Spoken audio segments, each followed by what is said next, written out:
Hey everyone. So I did my persuasive speech on the changes that we wish to see. It is about changing the way foster care works. I did this because I was a foster child, and it started off when I was younger. I slipped through the cracks. My mother, when I was 9 years old, that was the first time that she left me home alone for 2 days. And I remember the police coming to my home and wanting to repossess a washer and dryer that my mom was not paying on anymore, and my godparents were called because they were emergency contacts, and they came to pick me up that evening. My mom got a hold of them a couple days later because she didn't know where I was, and CPS did a forensic interview on us, and then nothing came about.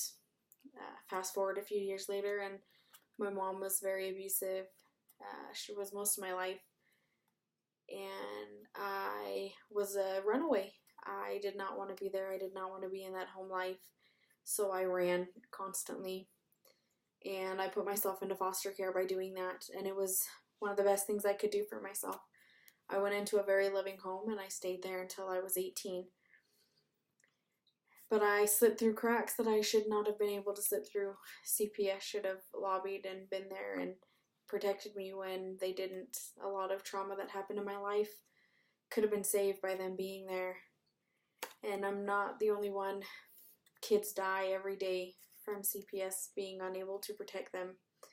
There was a little boy named Gabriel from Palmdale, California, whose teacher had noticed some inconsistencies in his schoolwork and in him coming to school, and he would come to school with various bruises and cuts and welts, and he was being severely beaten and abused and from his mother and his mother's boyfriend, and she was making several phone calls to CPS, and he fell through the cracks and was later killed. When CPS managers and caseworkers that had touched his case were investigated and were talked to by news reporters and by law officials. One of the caseworkers had said to The Atlantic, "Life goes on and I have work to do," when he received news that Gabriel had passed away. He had too much work that he had to get done, so he couldn't shed a tear. He couldn't feel bad. He could not stop that this little boy that was in his caseload had died. Unfortunately, Gabriel's not the only one that this happens to. This is just one of many stories that shows that kids die before they even reach the system's hands, before they even get to foster care, before they even get a chance. And unfortunately, a lot of the stories aren't even told. There's no media coverage, there's no outcry for these children. Nothing happens. There are so many cases that end in tragedy, and there's so many reasons why. One of them is because caseworkers are overworked. They are overworked and underpaid, so no one wants to be caseworkers, and there's an extreme lack of caseworkers available. Another one is there are laws protecting children from getting removed from homes. As sad as that may sound and as crazy as that is, there really are laws out there that recommend that children stay in home and receive therapy for them and their families versus them going into foster homes or going into state's care as their family is getting the help that it needs. And another one is there's just no outcry. Some of the stories of children dying is not publicized, so the world has no idea the tragedy that is taking place in the world. No one knows. No one knows these children by name, and they don't know their story. As I mentioned earlier, CPS workers are extremely overworked. They are tired. They go to these homes where the situations are crazy. When a CPS worker is investigating into a case of neglect or child abuse, whether that be sexual, physical, emotional, whenever a report is made, they have to investigate. And the situation is never the same. The report could be semi the same, and the abuse that they describe could be the same, but they never know what they're going to walk into when they go into those homes. I once asked a caseworker when I was working on a project for social work, what is the worst part about being a social worker? And she said, being on the investigation team. She said the entire time that I worked in investigations and we had to investigate these reports, she said you just knew anytime you had to go to a home, it was going to be worse than the last. Anytime you had to investigate something, you knew it was bad.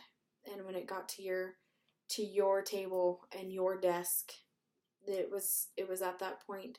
And she said it was horrible. And she said sometimes it was heartbreaking to see that you could do nothing. She goes, in some cases, your hands were literally tied.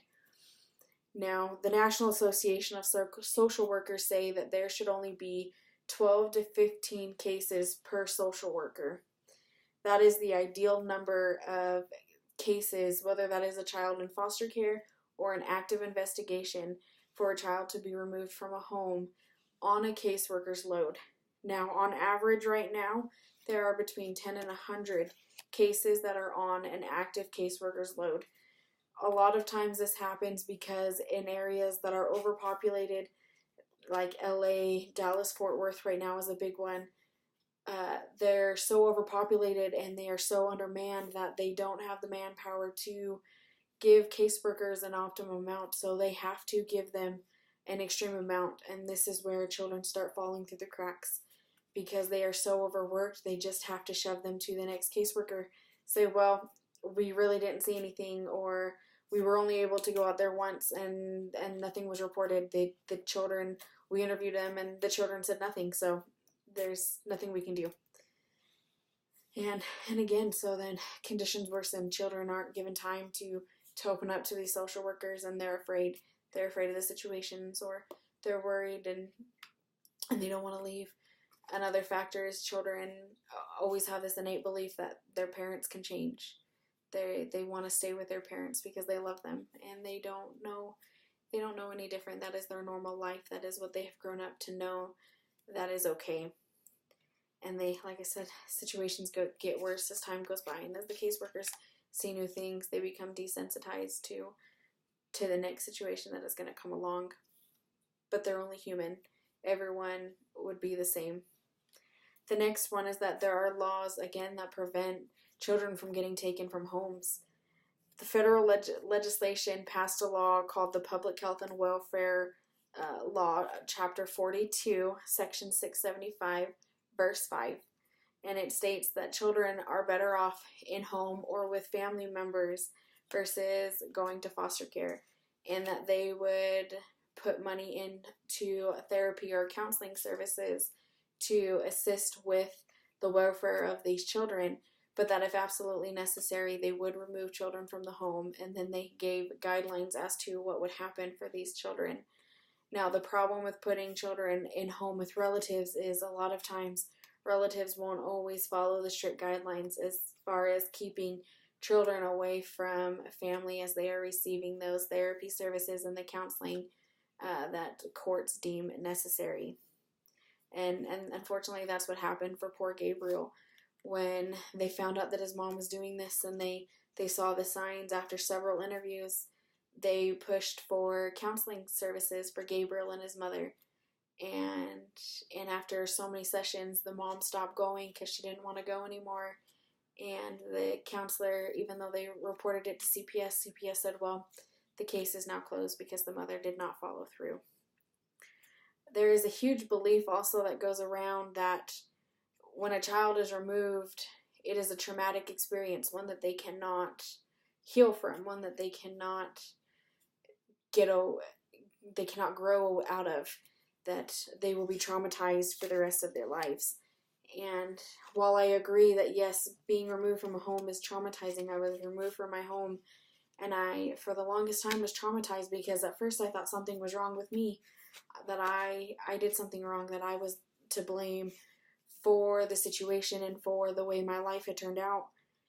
As I went through therapy and I went through the healing process and I learned more about myself, I realized that's not the case. That my mother was the one who wasn't able to take care of me, who was ill, and had these problems that unfortunately when she was younger she didn't get the help that she needed.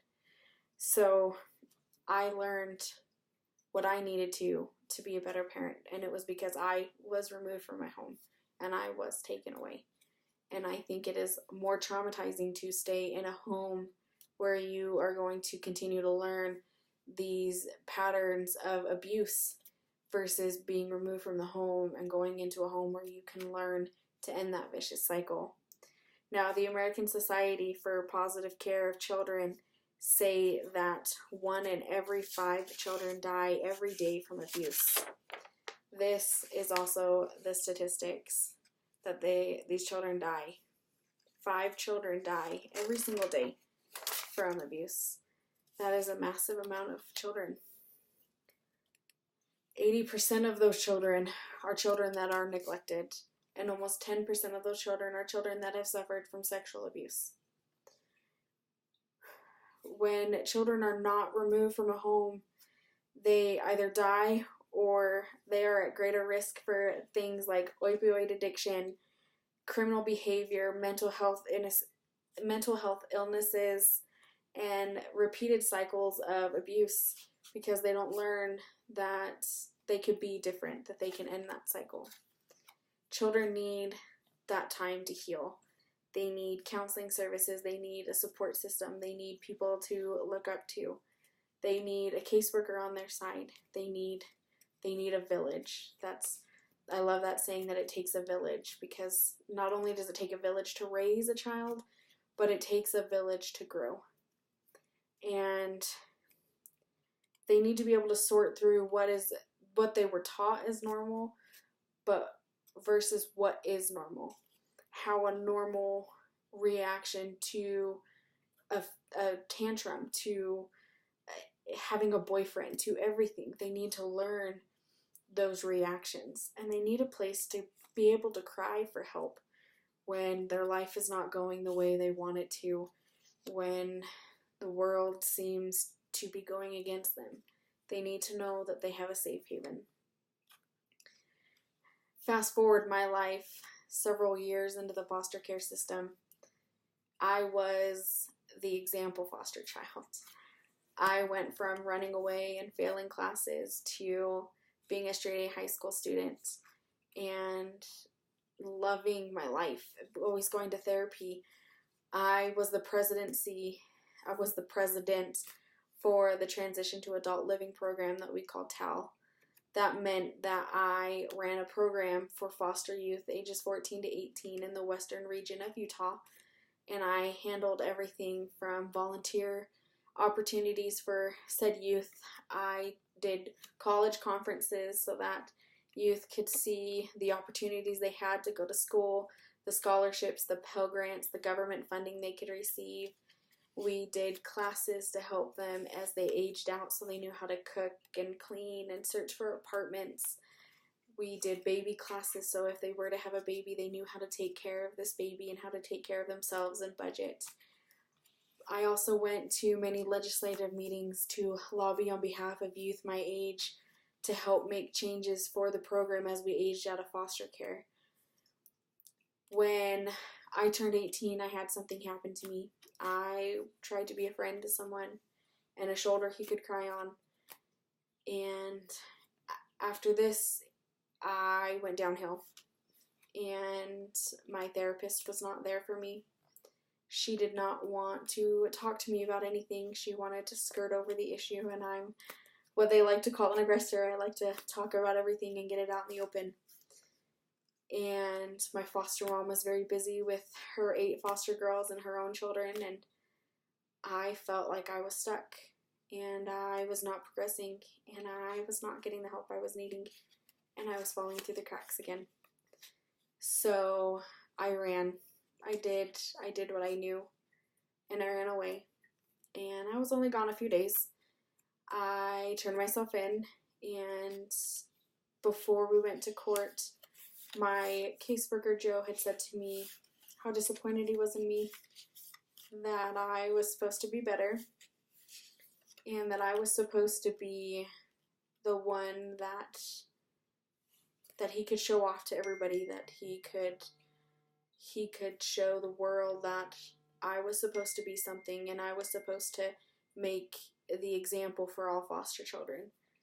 He told me that I was worthless and he couldn't wait to get rid of my case because I added more case and more paperwork to his files that he didn't need.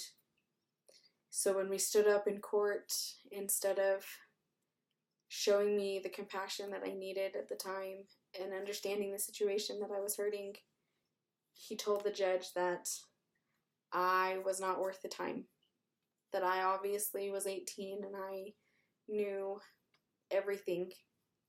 And his suggestion was that I be released from state's care. I knew all that I could learn from them. And so the judge went with his recommendation and they released me from care. I didn't realize then that that was what was going to push me to want to be in social work. I did not realize then that that was going to want me to push to do politics and be the person that I am today. But it's because of that situation, and it's because of people like this little boy Gabriel who lost their life because they slipped through the cracks, because they did not get the help they needed, because they were pushed aside, that I have decided to make a change. And there's ways that you can too. You can lobby for new changes, ask politicians, write letters, lobby to have laws like the public health and child welfare laws be changed so that they are worded better so children can be helped. Ask and lobby for more funding when looking at politicians. Vote for the ones that have your standards in place. Get more funding for more social workers so they are less overworked and they have more help. If you know someone that has children that they are abusing, whether it is family or a friend, don't assume that you can help them through that. Call and report it, because you never know when they could really hurt their children. And don't ever just assume that they're okay. Don't ever assume your loved ones are just okay. Always check in on them. Always make sure that they have a village to help support them and be there for them, especially those single parents that are struggling with the world on their shoulders. And above all, be the change that you want to see. And thanks for everything, guys. You have a great one.